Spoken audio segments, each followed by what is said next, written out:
étant donné que des crises ont subdivisé plus d'un et ils sont allés ailleurs?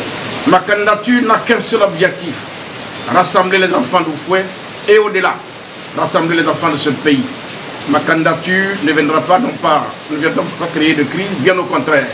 Croyez-moi, quand on est pénétré des idéaux du PDCI-RDA, des idéaux de paix, avec des valeurs de rassemblement, oui, d'amour pour son prochain, croyez-moi, ma candidature sera une chance pour la Côte d'Ivoire, une chance pour la réconciliation. D'abord au sein de ma famille politique et ensuite au niveau national, parce que comme je vous l'ai dit tout à l'heure, et ce n'est pas par hasard que je l'ai dit, j'entends appliquer intégralement la constitution de mon pays qui dit clairement qu'aucun citoyen ivoirien ne doit être contraint à l'exil. Je mettrai tous les enfants de ce pays au travail, dans la paix, la concorde, et que chaque citoyen ait les mêmes chances devant ce que nous offre notre République. Monsieur le Président, s'il vous plaît, vous vous présentez en dépit du mot d'ordre qui a été lancé par le président du PDCI-RDA. Comment devons-nous percevoir votre candidature? Mais je vais vous dire une chose. Je me suis mis, avant de faire cette déclaration, je me suis mis à l'écoute du peuple de Côte d'Ivoire. J'ai rendu visite successivement au roi du Sambi, au roi du Djouablin, au roi de l'Indénié, au chef de Krou. J'ai été partout pour écouter les Ivoiriens. J'ai posé une question au pays profond, parce que n'oubliez pas qu'à l'origine, le PDCI est né du syndicat agricole et que nos militants sont en milieu rural. Y a-t-il un seul d'entre nous qui aimerait voir le PDCI mourir? À l'unanimité, tous m'ont répondu non. À partir de là, j'ai observé 3 mois. Je n'ai vu aucun cadre, comme à notre habitude. Alors même que tous n'adhèrent pas à l'appel. Je dis bien tous. Je ne connais pas un seul cadre au PDCI-RDA qui adhère à cet appel. Mais, pour des raisons qui leur sont propres, peut-être par culture, mais je n'appartiens pas à cette culture de militantisme moutonnier. Je prends mes responsabilités pour dire que je vais défendre le PDCI-RDA et je vais le sauver. Honorable, dernière question certainement. Dans cette initiative. Merci, la Côte d'Ivoire, sur les Ivoiriens. Honorable, dernière question certainement. Quelle est la procédure? Quelle est la procédure? Comment? Qu'est-ce que vous pensez de la candidature de Essi Amara? C'est vous qui me l'apprenez. Honorable, quelle est la procédure au PDCI-RDA pour se déclarer candidat? Qu'est-ce qu'on fait? Est-ce qu'on s'annonce au président Bédié, comme l'a dit M. Dikawi? Eh bien, alors, si je m'en tiens à ce qu'a déclaré le professeur Dikawi, puisqu'il dit que c'est parce que personne n'est allé voir M. Bédié pour lui signifier son intention d'être candidat qu'il soutient le président Ouattara, eh bien, à compter de ce matin, M. Bédié sait d'avance maintenant qu'un cadre du PDCI-RDA a l'intention d'être candidat et je ferai une délégation que je vais conduire moi-même pour l'informer officiellement. Okay. Merci, Monsieur le Président. Après votre candidature, celle de Essi Amara, vous pensez qu'il y aura d'autres candidatures au sein du CDC? Je dis que c'est vous qui m'apprenez, ça fait 3 mois que j'observe l'appel, j'observe les militants.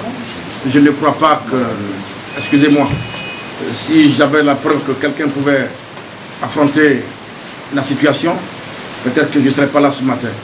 Donc c'est une affaire extrêmement sérieuse. Il n'y a pas de place pour la plaisanterie. Il s'agira de sauver l'œuvre d'Houphouët-Boigny.